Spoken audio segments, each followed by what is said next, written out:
Welcome back to Artsy Curvy Creations, and here we are with What's Cooking.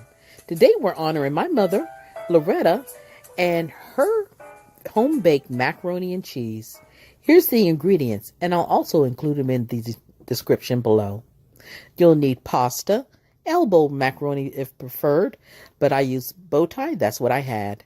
You'll need water, vegetable oil, 1 large egg, unsalted butter, a can of evaporated milk, and the cheese that I used is Colby Jack, mozzarella, sharp cheddar, and for seasonings, I used salt, pepper, dill weed, paprika, garlic powder, and curry powder.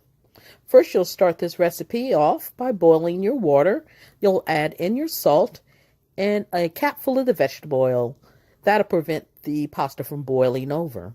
Once your pasta is boiled, make sure that it is al dente and not mushy.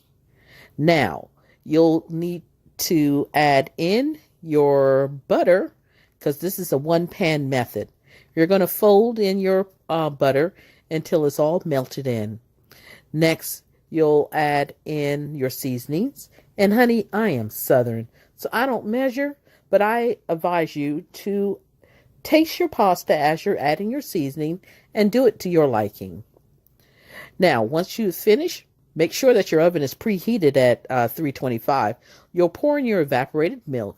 Depending on the size of your Pyrex dish, this recipe I used just slightly most of the evaporated milk from the can, but not the whole can. So we'll say about a cup. Next, you'll add in your cheese and you'll fold that in. And once that is all melted in, because no one wants a dry macaroni and cheese, so you'll make sure that it is in there good. You'll break an egg in your pasta and scramble it real good and stir that pasta. Stir it. Now once your pasta is creamy like so, now you're ready to pour it in your Pyrex dish. You want to top that pasta off with some more cheese, and some folks like to add breadcrumb, but it's not necessary for this recipe. You'll pop that dish into the oven for at least 30 minutes. Keep an eye on it, and cook it until the topping is lightly browned. I usually will stick a knife in it to make sure it comes out clean. If you're using a Pyrex dish, you'll be able to see if all the liquid is cooked. Now, I like to serve my macaroni cheese hot out the oven. The great thing about this dish, it can be served alone or as a side dish like I did. Today, I served it with my pot roast.